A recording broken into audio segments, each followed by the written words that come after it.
Welcome everyone to Telling Your Credit Union Story, top tips from today's experts. This is a CC Way Marketing and Business Development Network meeting, and I'm glad to welcome all of our attendees to today's discussion. My name is Walt Lascos. I'm the Chief Communications Officer at the Cooperative Credit Union Association. And today I've put together a panel of experts to share their expertise and their secrets for success when it comes to storytelling. And I'm very happy to have them all join us. Let me introduce each one, and then we'll get into a one-on-one presentation from each. Let me begin with Susan Luke Evans, who's directly below me. Susan is a certified speaking professional, global speaking fellow. She's a master storyteller as well as an author, storytelling coach, trainer, and keynoter.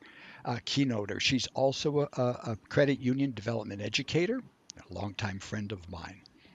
Stephanie Smith, all the way over on the lower right hand corner. She is the executive director of America's Credit Union Museum, and she is working with credit union executives, association leaders, and passionate credit union advocates in preserving America's credit union history and philosophy. Stephanie is a member of the Association of Fundraising Professionals and the International Council of Museums. Stephanie, as well, is a credit union development educator, I'm proud to say. Right above Stephanie is Richard Ghost, Chief Political Officer at Credit Union National Association. Richard is a veteran of advocacy for some 34 years. He's worked as a political affairs and trade association professional, applying his expertise and his experience of campaign politics, grassroots activation, and a well-developed understanding of the legislative process. Richard has worked in political operations for three major trade associations, the National Association of Home Builders, the American Insurance Association, and currently he is with the Credit Union National Association. Welcome, Richard. Center screen, lower portion of the screen is Isaiah Moskowitz. Isaiah is the founder and CEO of LTI Business Solutions, a creatively driven marketing and advertising agency based in the Boston area. He is a graduate of the New England School of Broadcasting, and he began his career as a radio on-air personality on Stephen King's rock radio station in Bangor, Maine. So if you see Isaiah rocking out, you'll know why.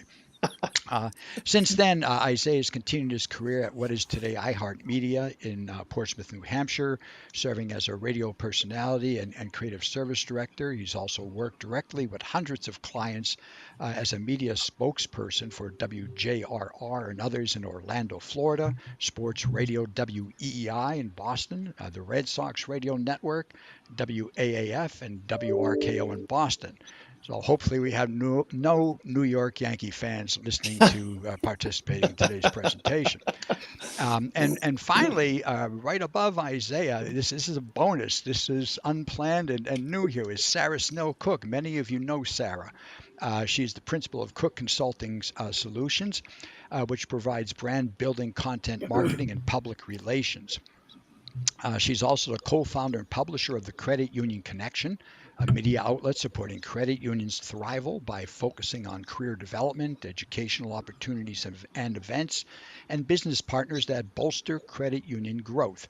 Sarah is a veteran of communications, previously serving in various roles over the past 18 years at Credit Union Times, where she ultimately became publisher and editor, and the last 7 years providing strategic communications consulting and execution for various credit unions and the companies that serve all of them.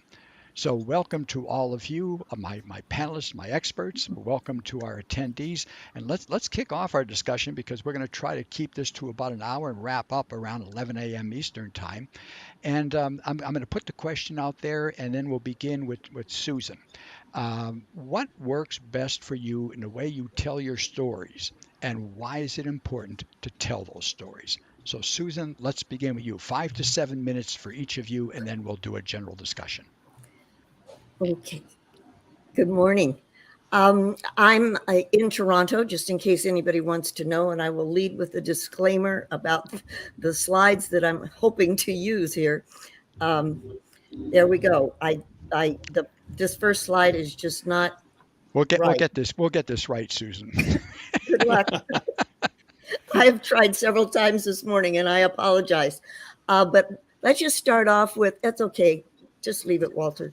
Okay. Um, let's talk about this age of disruption that we are in right now. I mean, we've got bank failures, we've got savings that are not large, we have debt, we have inflation, we have unemployment. I could just go on and on and on, but only have 7 minutes. So, in an evolving situation like we have in our world today, our superpower is storytelling and stories.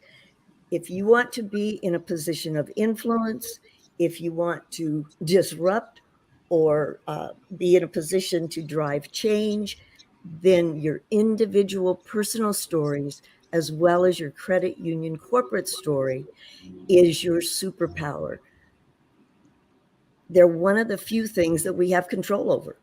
So, other organizations around the world have successfully integrated stories into their culture, and you probably are using them to some extent as well. Credit unions should not be any different. They should, in fact, use stories because we have, our members, and we know our members' stories. I looked at several different websites of credit unions that are members of CCUA before today, and I went to the member comment section, and basically there were lots and lots of complimentary things. Best credit union ever, great service, friendly service. They know my name. I'm not a number, all those kinds of things. And I thought, what if you could interview some of those people that have made those comments and ask them specifically what particular situation happened with the credit union that made them put that kind of a comment on the website, and see what they say, because now you've got an actual story about an actual specific event. And in my experience, when credit unions understand how those individual personal stories influence their corporate story, then they can use them to explain their uniqueness. You're going to get lots of tips today, as Walter said, from panel members. Some will, none of them will be wrong. Many of them will overlap. And your job is just to decide which ones can you integrate into your credit union culture that will help you and enhance what you do for your members. So I'm going to give you a few lists today about that, and so we will talk about that. So we're going to define culture. Your culture is made up of all the individual stories, as well as your history, your vision, your leadership, your value proposition, what you do within your own community, what kind of partnerships you have, what makes you unique, all those kinds of things. And what are your member touch points where you get to see or understand better what's going on. In terms of some of the advantages of storytelling, let's see, stories allow you to elevate your messages so that you can maximize your influence with your members and in your community. Can help with recruiting and retention and onboarding. It can increase your membership eventually. It can certainly enhance your member experience. I used to live in Hawaii. My credit union was Hawaii Federal Credit Union. I went in there one day, and there was a teller that was working with a deaf member and using sign language. Now, that credit union, collectively, their staff spoke 8 different languages because they had a very diverse membership. But I'd never seen anybody use sign language in the credit union. So I knocked on the CEO's door and I said, "Hey, when did you start doing this?" And she looked at me and she said, "Well, Kathy, the teller out there, just did it on her own. She went and took the course. She didn't ask for permission. She didn't ask for money. She just did it." And so I waited around a little bit and I went and talked to Kathy. And I said, "How come you decided to do this?" And here was her answer: "I don't think any member should have an experience different than any other member." They only had one deaf member, but she went to all that trouble just so that particular member would have the same kind of experience that all the other members did when he came into the credit union. That's a pretty magical thing in terms of the culture of that credit union. You can use stories to enhance productivity of your staff, to engineering epiphanies. That means those aha moments. And of course, during presentations of awards and recognition. Vancity Credit Union in British Columbia here in Canada does an amazing job with awards and presentations and recognition. And so during the presentation of those awards at their annual award banquet, they mention not only the recipient of the award, but what was a specific situation that they had with a member, with a community organization or a partner that gave them the opportunity to get this award, because all of them are based on testimonials from either their colleagues or their partners in the community. This is totally out of order.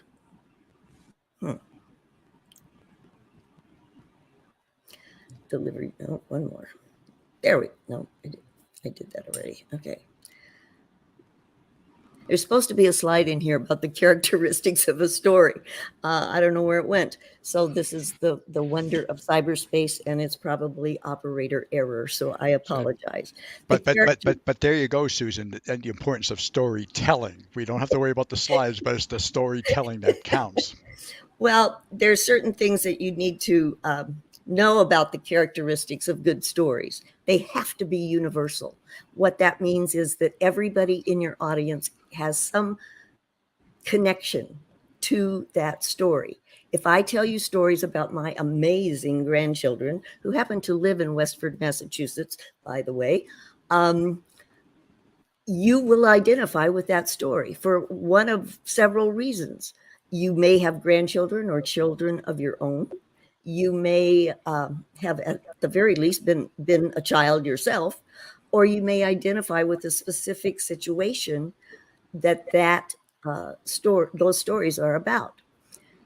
Either way, it's universal, and it doesn't necessarily have to be about a credit union story. It can be a personal story that the point is still the same. Characteristics of a story are that they have some sort of foundational principle, or they make a specific point. They also may provide some sort of a decision choice or fulcrum that the audience member needs to make in a similar kind of situation. They certainly have to be memorable. I've actually had clients call me and say, "Can you come and tell the stories about?" And they list them because they heard me before, and yet she said they would say things like, "It took me a while to remember your name," but they remembered the stories. And finally, they called me and said, "Can you come and make a presentation for our group?" Stories, of course, have to be based in truth, because your audience will know exactly whether or not you're telling the truth. Delivery methods, virtual or live, just like today, virtual social media posts, marketing methods and materials, blogs, newsletters, websites, storybooks, podcasts, annual reports, all of those things. A storybook, by the way, also comes from Vancity Credit Union, in that they compile the stories of these various situations into loose leaf notebooks, leave them in their lobbies so that people that are waiting to see a loan officer or whatever have an opportunity to peruse the Vancity stories, which is pretty amazing.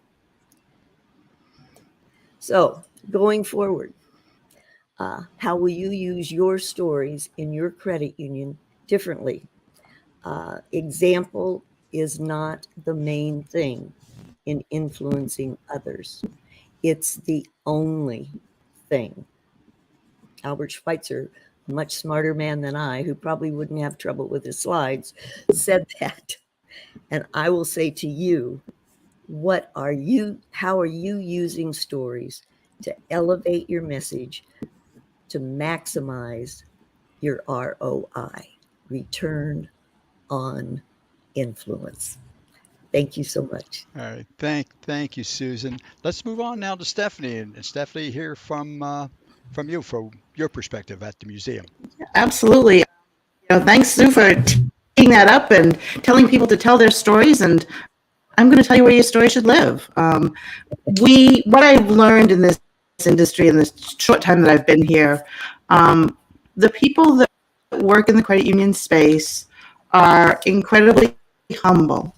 And it's very difficult sometimes to get people to tell their stories, or to tell their credit union stories, or to tell the stories of the credit union movement. And I think that that's, one way of breaking down these barriers of getting people to share their stories is to break it down into those smallest components. It's telling your Stephanie, story. Stephanie, Yep. if I might interrupt, could we come back to you? Could you check your microphone? Because I'm getting crackling and breaking up, and I don't want to lose you because what you have to say is important. So we're going to jump ahead to Richard, so that you could check your mic, and then we'll come back to you after Richard's done. Sounds good. So let's do that if we can.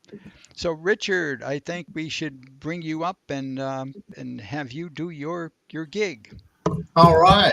Well, thank you all, and I really do appreciate it. And I think Susan set this up just brilliantly the way she did it. She's obviously a great storyteller, but she's also a great thinker, because the way she laid it out, I think is paramount to our success. And I would say, just right off the bat, one of the things, if your dog barks at the mailman but not at a rabbit when you're rabbit hunting, your dog's not doing its job. And part of our problem is we tell great stories to one another, but we don't always tell them to people that make a difference in our lives and our movement, in terms of the people who are the lawmakers, the decision makers, the regulators. One of the things that's very important to us is to know the research and know where we are. And we know that the credit union mission and what credit unions do every day to serve their members matters. The fact that we're returning earnings to our members, the cooperative structure, the fact that we're building support in our communities, those all register extremely well and have for years with voters. We also, from a political position, are constantly monitoring what's going on in the here and now, because literally 6 months, a year can change the world. And I think we've seen that in recent times of what's gone on in our environment, and people talk about things differently. And I'll give you a prime example. A year and a half ago, people were talking, you'd hear people mention people are living paycheck to paycheck. People are living paycheck to paycheck. Today's voice, a lot of people are saying, I'm living paycheck to paycheck. That nuance of changing from what they see in others, to them applying it directly to themselves, is a change in emotion. And that's an important element to reaching people where they are and reaching them in the moment.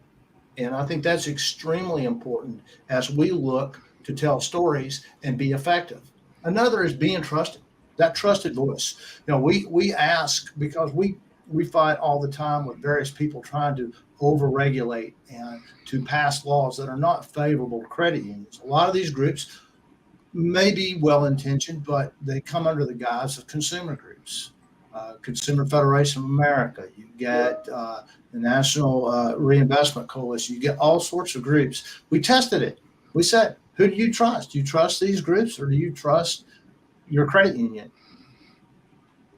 A overwhelming majority trusted their credit unions over any other voice out there. We have a powerful platform. As Teddy Roosevelt used to say, we have the bully pulpit. We just have to use it. And there's various groups with whom we perform better than others, but it's important, and our voice matters. To that end, I think one of the things, you talk about having those stories and being able to deploy them in a place. We have such a platform. It's called Advancing Communities, where we talk about credit unions and talk about what we're doing to serve our members each and every day and as a whole, and why we are a better option than other financial institutions out there for many people who are trying to make their way in the world. And in those stories, we combine stories from the credit union staff talking about what they're doing to serve their members directly. Then we're also talking to members. This lady you'll see there, Melissa on the right, this woman talked about how she got her first home and how she had to be saved, how she was told no, not now, but, and how to get to the but. And then we also interviewed the staff person at the credit union that worked with her for 3 years to get her into the house and what it meant to her. Those are important stories that resonate and go beyond just numbers with members of Congress and regulators. We also try to tie in heavily with the community about what credit unions are doing, not just to lift an individual member, but an entire community, and how our presence in that community offers hope, offers a difference. We're doing this across the country. So when a legislator says, okay, I see your numbers, but what does this mean? What does it mean? Well, then we point them to all the stories their people have really been affected and how it has changed not just their lives, but their community lives. We also talk with community leaders, mayors, and others about their relationship with credit unions and how the credit unions have been there for them at the time of need. These are extremely important aspects to not just telling your story, but getting your story out there. With our system, you can literally share your story online. You can pre-record it, load it, and in many cases, we have gone out to the states and done the stories within the credit unions themselves, where they bring in members, and it has worked very effectively to get our message out. We provide helpful hints and just simple little things about how to shoot your own little video of yourself. These don't have to be long. They don't have to be epic. They just need to be from the heart. They need to be that sense of why it made a difference to you or in your life. And I think, to Susan's point, your passion comes through when you tell the story correctly. One of the other things that we do is not just tell a story, but set up a story where we use social media and we do things around things, whether it's our financial literacy programs, it's our senior safe programs, it's the things that we do and focus on that helps our members. And when we hit those items or those areas that matter to people, you see spikes on ads. You see it every day. We track it. So we see what's happening in the space. And when you get something talking about something like inflation, talking about how that hurts people, you literally see those legislators. Again, these ads and what I'm talking about now, we're targeting not just to people in general, but specific to legislators and their staffs and people who are the decision makers. So our dog is barking at a rabbit, not the mailman in this case. And that's extremely important for us and our advocacy efforts. And when you look at the performance and you look at the stories and you come back and you look at time on site, we're having folks, we have been able to increase, we're over 2 minutes that people are spending on the site. So they are literally watching the stories. And some of these folks come back again and again, and they pick different stories, and we're able to see the fruits of our labor through these efforts. And it makes a big difference when we, move forward. And then we look at the platforms where people are. So for us, it's not just, getting it out there. It's how can we better get it out there? What can we do that, takes us to that next level? So when my only advice, and I kind of will wrap up with this, I know I don't want to run over time so we can have additional questions. My only advice to you is when you look at your credit union, you look at your members, loan officers are, and I think Susan said it too, when we're humble. And part of our problem is things that we take for granted, that teller, learning sign language to help that member, that she's not out there talking about it because she's too humble to do it.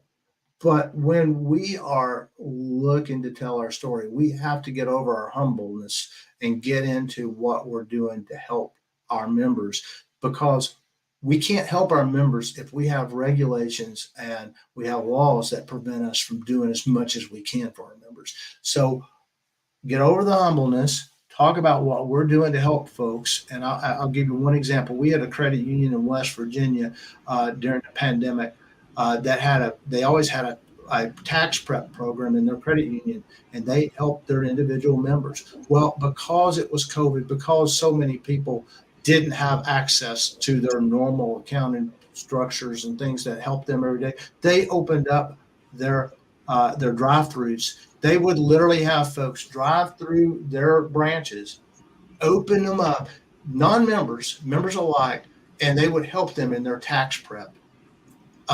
Those are things that are outstanding stories and show the commitment that we need to be proud of, and we need to communicate, not just with ourselves, but with our lawmakers.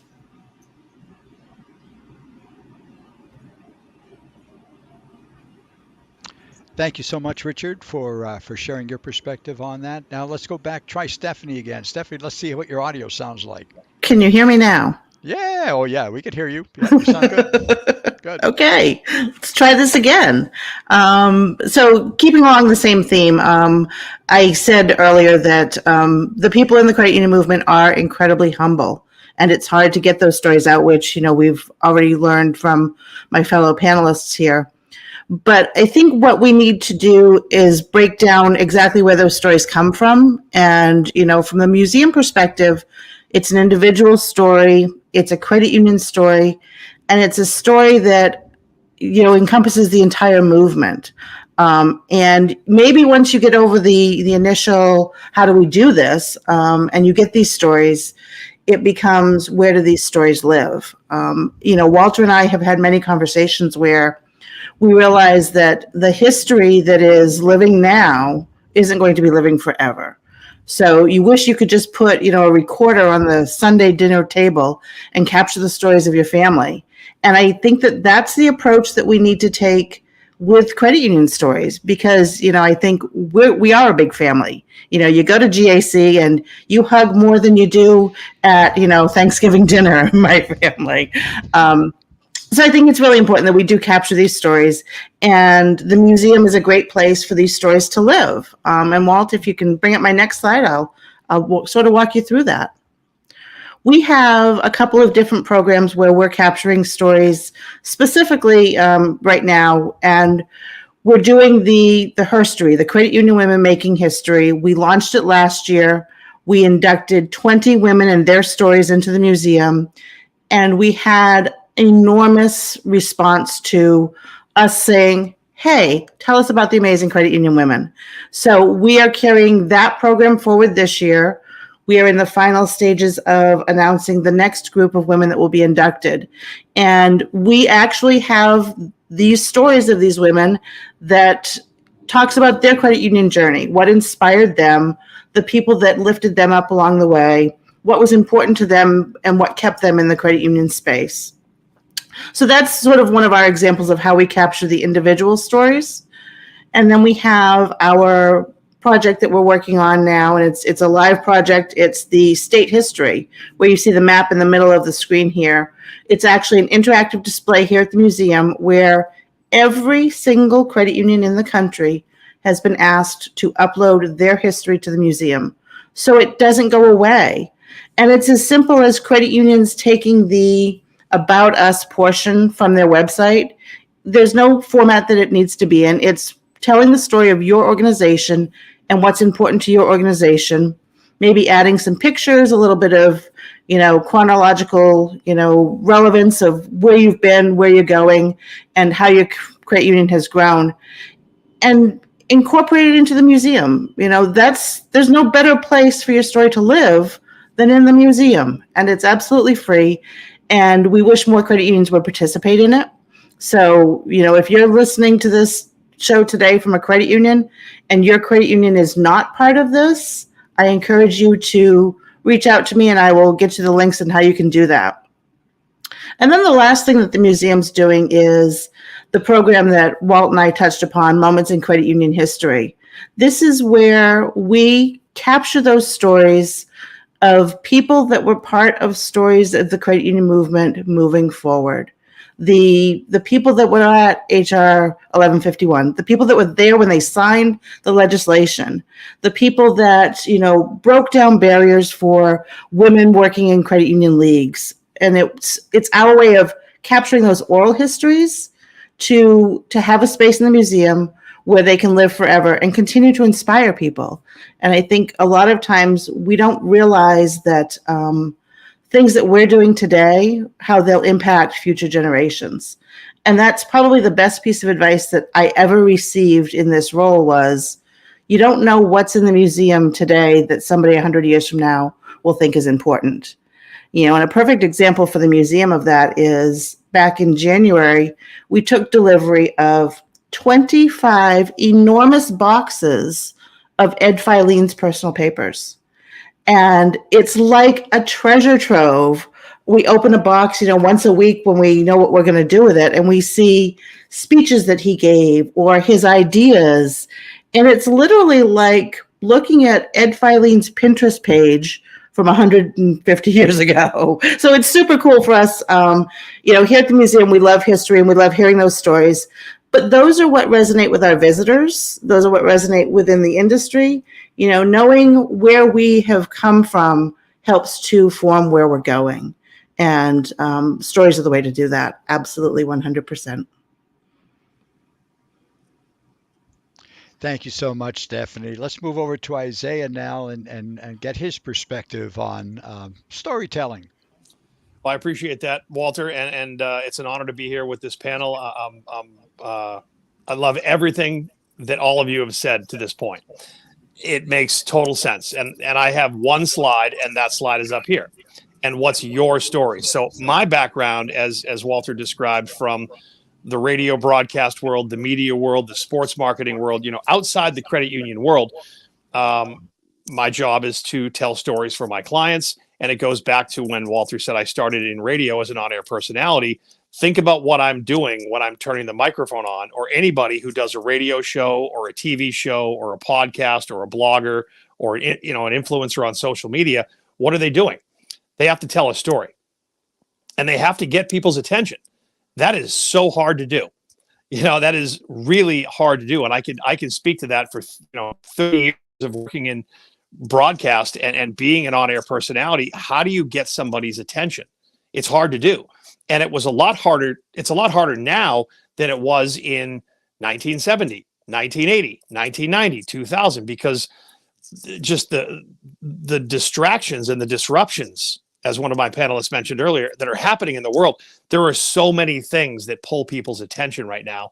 So how do you tell that story? It's very different on every platform. And what's great to listen to each of you talk about the credit union world. I've been very fortunate to work with Walt Laskos and the CCUA for the past 5 years, and Stephanie on projects. I was involved in that Herstory project. That is a spectacular project, by the way. You have to see that. You have to go to the museum and understand the depth and the history of these powerful women and each one of their stories. I was very blessed to be able to sit at the museum and do some podcasts with some of these women, and the things they said, that was their story. The emotion that they shared with me. Now, I've been an interviewer for a long, long time, so I use that skill to sit down with people and get that story out of people, pull the story out. So, and back to what I was saying, I digress. Working with the credit union space for the past 5 years, I've been able to look from the outside in and say, okay, what aren't you doing? What story aren't you telling? And I think you all hit on that. The humbleness of the people in the industry is beautiful, but you do have to get over that, because the story of the teller working with a deaf member is a story in and of itself. Anything we do as far as social responsibility is a story in and of itself. And those stories need to be told. So as humble as you may be in the credit union space, you work with somebody like me and say, that's okay. We have to tell this story. And how do we do that? If we do traditional media buys in radio, TV, outdoor, what do you put on those things? How do you articulate that to the general population? And I go back to one of the early comments here. It's telling that story and telling it on the right platform at the right time, right? And it's so hard to get that calculation right. But I loved the stats that you put up, one of the panelists put up, about when you tell the right story, you can see the reaction. So one of my original projects with Walter and the CCUA was to focus on elder financial exploitation. Major problem in the world. Multi-billion-dollar business, as sad as it is to call it a business. But Walter hired me, and we sat down and we said, look, we reach credit unions in 4 states with the CCUA, and we really need to articulate how much it is the credit union's responsibility and the bank's responsibility to try to protect people against these scams that are everywhere like viruses. And we went around town by town, state by state, and we would set up events at senior centers. And it was not hard to get the local media, that was my job, to pay attention, because it was a story for these people. It was, look, these are your local lawmakers, your local credit unions, your local people in your towns having conversations about how do we stop getting scammed. And that was a story in and of itself. And they're not good stories. Unfortunately, they're scary stories, but it was an educational platform that we used. So again, I leave this one slide up because I want you all to think on the panel and the people watching that personally in your life, what is your story? Like, think about that. What is your story? Stephanie, you run an amazing museum up there, right? Think about that. That's your story currently. And that is what the world needs to know about you. And all the stories inside that museum are worth telling over and over and over again, so that people in 100 years still remember what all of this means. And I did a presentation down in Orlando, Florida to SeaWorld, which was pretty mind-blowing. That's a pretty big operation. And it was when Anheuser-Busch actually owned SeaWorld. And they would do the same things over and over and over again. And I got a chance to present and look at this board of directors, which we all know what that is, and this whole group of people that ran SeaWorld. And I started my presentation with, I want you to think about what's changed in your life in the last 6 months. Think about that. What's changed in your personal life in the last 6 months? Everybody's thinking about something right now. Okay, that's your own personal story. And then I said to the folks and the executives at SeaWorld, what do you think has changed in the millions of people that walk through the gates of SeaWorld every day in the last 6 months? You can't keep doing the same thing over and over again. You have to think differently. You have to understand your audience. And it's not easy to do. But in the credit union world, we have the data. We know who the men and women are that come to our institutions, borrow money, trust us. You know, I heard trust earlier. They trust us. They give us all this information. Use that to tell a better story. You know, I'm blessed to work with credit unions that really lean into technology. You have to these days. You have to be able to provide what that person needs. And if you tell a story, it's got to hit that nerve.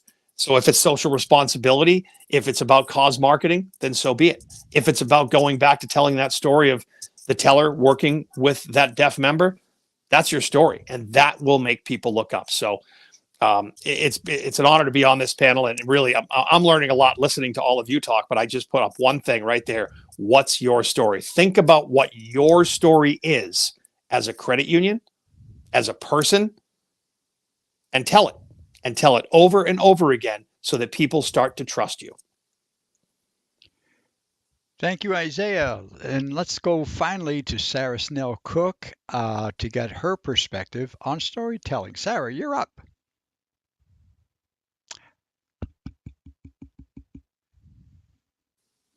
You're on mute. You didn't hear my great joke. Dang. Anyway, I'm excited to bring up the rear. So I'm going to be talking, I agree with everybody. Well, you'll see in a little bit. I agree with most of what everybody has said, and just a little nuance to it. As the perspective of a journalist and a PR practitioner, storytelling is best when it's strategically intertwined with a holistic communication strategy. Your mission is to influence audiences, as many have talked about already today. But by strategic, I mean it needs to be aligned in a solid communications plan that includes marketing, like the testimonials that Susan recommended, to public relations, to social media, to internal communications, to your teller training. All your communications should be aligned, and they must be aligned to your brand and coordinated, because what you put out in the world, it becomes your brand, it becomes your story. So a lot of people think of brand and they think of logos and colors. That is actually a visual representation of that is a visual representation. And what does that make people feel about you? Are they excited? Are they proud? Are they enraged? Do they feel nothing at all, which might be worse? So as somebody who has the emotional intelligence of a toddler, I always promote find the feels, okay? Be authentic, be honest. One of the things, I mean, when I was a DC reporter at Cranium Times, I worked with Richard a lot, and he really knows his political stuff. And you remember what he says and his expertise because of how he says it. So it's very important. Richard's dog stories all the time crack me up. But that's authentic to him. And whatever is authentic to you is what you need to be sharing out there. I have had the opportunity and the fortune to be able to share stories of Crayons working with incarcerated people who to help them get off on the right financial foot. One shared a success story with me that a man who had been in and out of jail most of his life, his goal, his dream was to buy a home for him and his mother. And the problem with recidivism often is that it is the environment that they return back to. So getting him out of there was very important. This credit union worked with community partners. They got him a bus pass, a series of bus passes to help him get to work because transportation is an issue in that area. And they also helped him get the job that he ended up doing. He started out part-time, ended up managing the store, a t-shirt shop, I believe it was. So they put him on a budget faster than he even planned. He qualified for their special mortgage program. This is ending the cycle of imprisonment, incarceration. This is ending the cycle of generational poverty. And those are your stories. So how do you do that? And there's a paradox, and this is why I say there's a bit of I deter a little bit from what my fellow panelists have said. There's a paradox of humbleness, because no, we don't often talk about stories like that. At the same time, when we do start talking, and we do start doing public relations, we need to stop talking about ourselves. While it's not what's intended, it does come across as a persistent narcissism that's pervading our storytelling. It's not just credit unions, but credit unions are the ones I care about. So that's why I'm sharing this with you. We all the time in journalism, we would receive press releases of the guys with ties with the giant checks or the golden shovels or what have you. No, that's not going to make you stand out to the journalist nor to your community necessarily. But, you have a picture or a video and a story about the special needs kids using that playground that's safe for them, and a quote from a parent about how relieved and grateful they are. Yes, that is your story. So, and do it on repeat, as Isaiah said, running the largest credit union publication at the time, it was a very humbling moment when, I know all of you remember the corporate credit union crisis in 08, 09. It was very, Walter, I don't know if you remember that one. You're right. Biggest news of the decade in the credit union movement. And those stories, most read stories we had ever had. It was about 10,000 reads in the first week. But if you think about it, at the time, there were about 10,000 credit unions. And let's assume each of those credit unions have 5 executives. So that's 50,000 people at least, just in the executive suite that we should have reached. 10,000 page views. If you consider 20% of those were repeats, we're not uniques. 8,000 of our 50,000 audience is all we reached. Oh. Repeat over and over again, because you got to assume, and that was humbling for me, but you got to assume nobody reads everything you write or say or whatever. So yes, you may feel repetitive. Nobody's going to notice. Frequency. Yes. Frequency. Yeah. So, and your story may be different for the local media versus B2B. I see press releases all the time that go to the Credit Trade Press about, a branch opening. Well, that credit union branch means something different to your local community. It's about, maybe filling a banking desert for the community, or it's in a local senior center to ensure they have easy access to the institution. For the Credit Trade Press, your angle is branching strategy, culture, technology incorporated, member service, return on investment, and then hot dog. You got two different people paying attention, two different audience paying attention to what you're having to say. So be sure to target the right audience with the right story at the right time. So bottom line, my tips: be strategic in your storytelling and brand building. Find the feels and stop talking about yourself. It's not about you. Your story, your brand is a collection of your members and your community's stories. Then finally, just know your audience. Target the key members of the media who reach your ideal members, and understand what that reporter, that editor, that journalist needs and what they care about, in addition to the target audience. Because there are reporters who want a Pulitzer, and there are reporters who want to get home at 5 to let their dog out. Okay. Everybody's different. So building that relationship, understanding them, that's going to help you get your story out. And so, like a good storyteller, I've made my key points and I'm out. Thank you, Sarah. Thank you. Hey, listen, I'm gonna add to that as well, that from a perspective that I see a lot of times, I basically believe, and I'm gonna maybe a general discussion for a couple minutes here. I feel that today's consumers are spoiled, and we need to cater to them. And by that I mean is they're looking 24/7 for information, for news, whatever that might be, and they're not just reading the newspaper, or they're not just on the radio. It's a variety of media that we need to be tapping and using for our storytelling. So I think when we look at it, it's not just the content of what we're saying and what we're focusing on, but also applying that content though to the proper media. And sometimes that might be across several different media platforms. And as we say, it's the redundancy. I've heard how many times since my first day in West Corp, you have to tell them again and tell them again, because hearing it once, it doesn't filter into the brain. It has to be multiple times. It used to be a 3 frequency, Walter. It really was a thing back in radio in the day, where you'd build a schedule for a client where it was what was called a 3 frequency. If you can hit an audience 3 times, that has elevated to in the 20s. Go look it up. The fragmentation of messaging is obscene. It really is crazy, because you have every social media platform, 24-hour news cycles, still your traditional radio, TV, outdoor, sports marketing, and everything else that comes to your email. It's very, very, very hard to do what I do and market.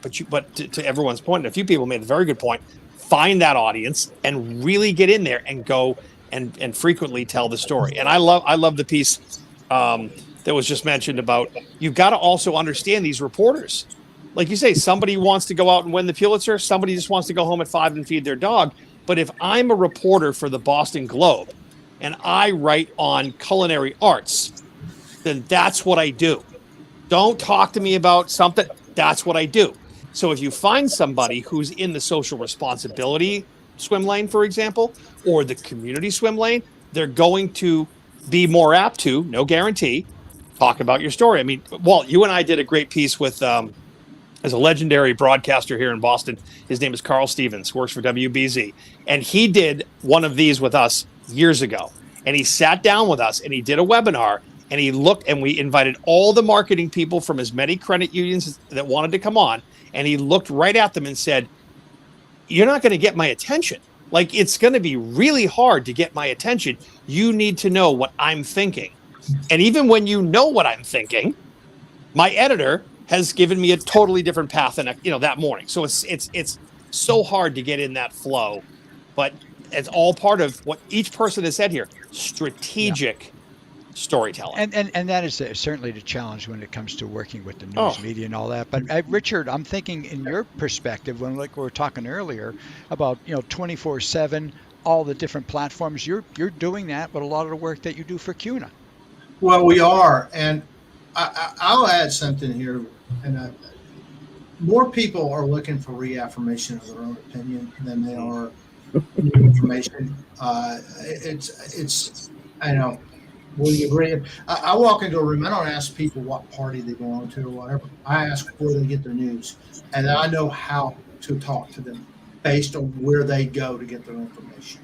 And I think the beautiful thing about credit unions is we have a unique ability to appeal to people on enough different levels that we're one of the few groups that actually cut across some of those areas. Now, how you position and couch, that's why on a partisan basis, we do just as well with either side of the aisle than anybody else, because we have that connective tissue, because we're something very personal to people.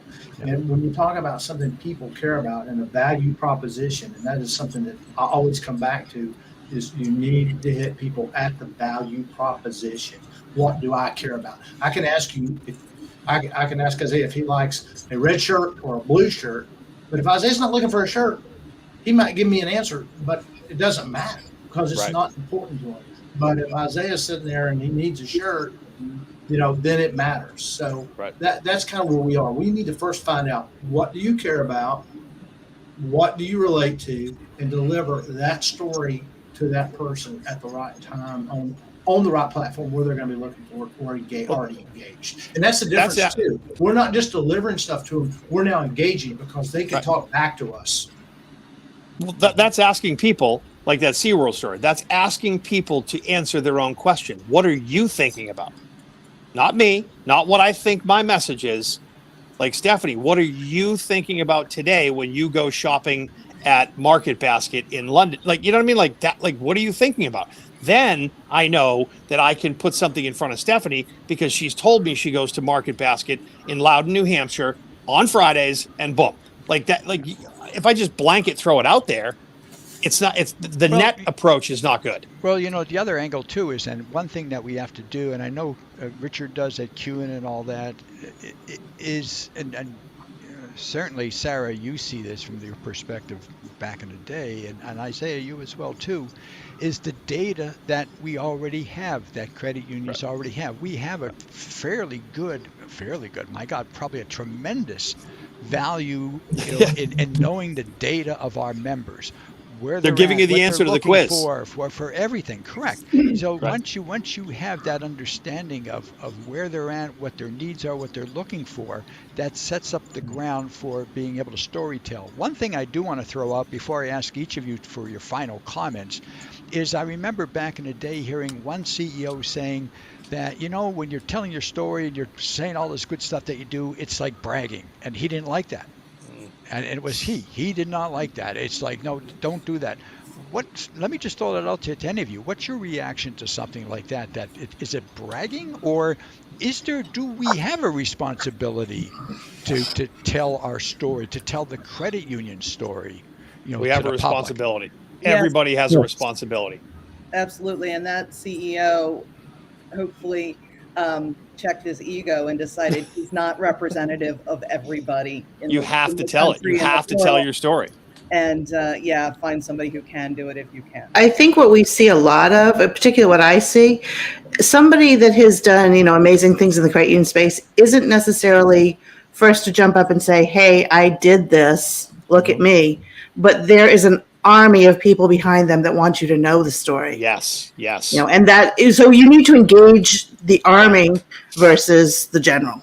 Well, yeah, be humble about what you do, and that's a beautiful thing, and that makes us better than other financial institutions but there has to be a marketing plan and strategic plan, as we mentioned, a PR plan. Someone's got to say there are uncomfortable moments. I sat down with a credit union that was working with a major charity which did things for seriously wounded veterans. And nobody wants to walk in the room and say, where are you going to say my name? But I had to be the one to do that in a way that said, yes, this is wonderful, but how do we articulate that this credit union is behind this movement doing this special thing for these veterans? And I had to be the one to do it. And it was okay because, there's a lot of humbleness in the room, but you have to say your name. And one thing that I know that I want to call Richard in on this, because part of the storytelling that caught me and I remembered about Richard was a number of years ago when he spoke about the importance that credit unions have and what they do when it comes to financial education, financial literacy. And when it comes to the lawmakers and the issue of taxation, as soon as you start telling the credit union story about what we do for the underserved and what we do for financial literacy and education, the arguments are over. The lawmakers make their decision, and it's no taxation. We preserve our identity as credit unions. Richard, if you would comment on that. Yeah, and I think you made a point before that too that I think ties into this. Numbers are important. Lawmakers, everybody wants to prove, but proof without context and proof without action is just numbers. And the stories bring those numbers to life. And when you look at our financial literacy and the concern that we have for our members, and again, a lot of times that goes back to something Sarah said. You'll see a credit union go out here and they'll present a check, or they'll take a picture of the little branch that they opened at the local school. That's not what financial literacy is. Financial literacy is the FISERV program, where we're helping people along their financial journey all along the way when they have that moment where they had medical issues or they lost their job, and you help them get back on their feet. That's part of financial literacy. That's how you put it in your budget. And I've heard credit union after credit union tell me the story about how this person came in and they were desperate, they were at their wits' end, and how they helped consolidate. They gave them an education, and financial literacy is more than a program. It is an individual approach to our members, and it is a discerning difference between us and other financial institutions. And I would also add one other thing. It's not just a message, it's a messenger. And when that member can deliver that message to how that credit union changed their lives, kind of go back to Sarah. There's your story hook. There's your I got your eyes on what I'm talking about moment. I hate to say it, but I think age also comes in on this, because when I was doing a lot of presentations for senior financial exploitation and how to protect seniors, from scams and fraud, the facts played out where it was easier for me to stand in front of the seniors because of my age in terms of credibility and all that, as opposed to someone that might have been in their 20s. Not that I'm belittling that, but those factors come into play in that whole storytelling and identity. Let me wrap up here, and I'm going to go ask Susan first, and maybe each of you, if you could take 30 seconds to at least share some closing comments and maybe the key message that you really want our listeners to stay with, from what you said. So Susan, if you would, please. Well, thank you, Walt. I'll just piggyback on what everybody has said in different ways and from different perspectives. And that is this. In my experience, when I work with clients, credit union clients or whomever, what we know is that facts tell, but stories sell. And if you want to get your message out there, you have to tell your stories. And remember that just because you have stories doesn't mean you tell them well. And so we need to look at context. We need to look at how we use our voice, how we use our gestures, all those kinds of things, in addition to how do we structure the story? Do we start at the beginning, or do we start at the end, or do we start somewhere in the middle? It matters depending on your audience. It matters if you're talking verbally, whether virtually or live and in color, or if you're writing it. And when you write it, you have to write it differently than you deliver it, because you need the context of where that particular story happened, how it happened, why it happened, all those kinds of things. And you need to describe that more fully than you might in person. I'll piggyback on Sarah for just a minute. And she talked about your brand and all of that. The personality of your credit union / your culture is your brand.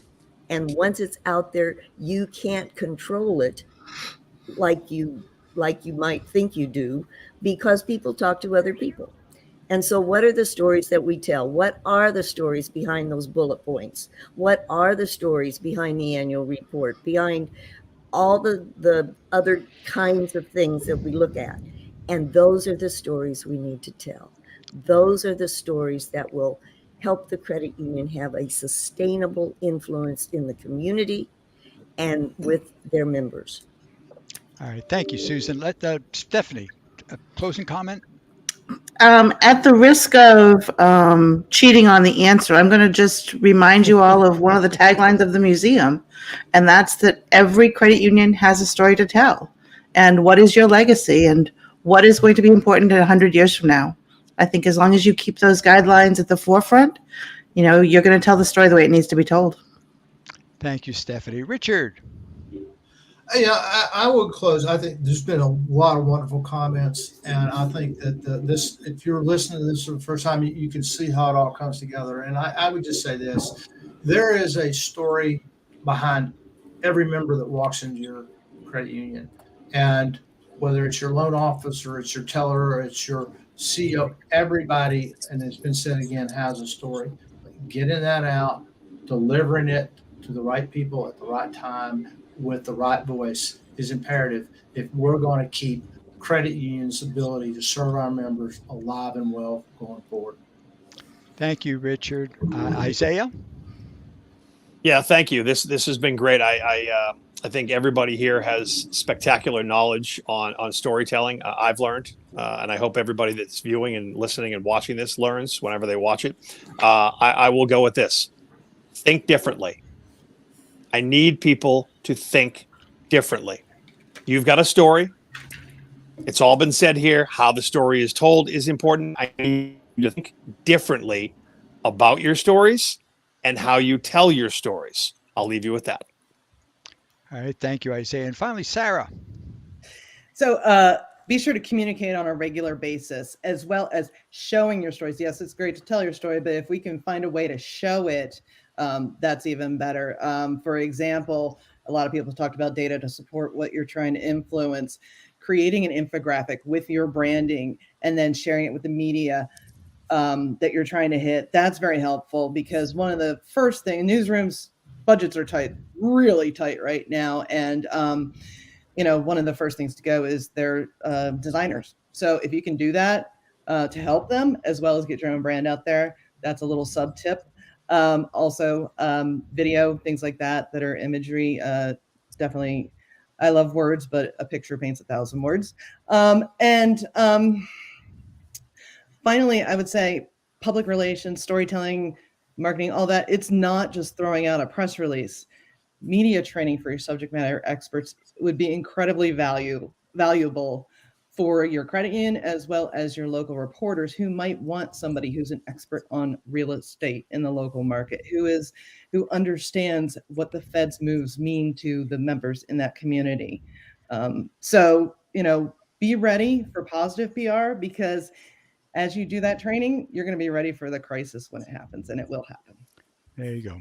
Hey, listen, my thanks to all of you, my expert panelists, for joining us today, and also my thanks to all those who participated as attendees watching today's webinar and who will watch it in days to come. I appreciate it all. Again, I'm Walt Laskos for the Cooperative Credit Union Association, and thank you all for joining us, and that concludes today's webinar. Thanks, Walt. Thanks, Walt. Thank you.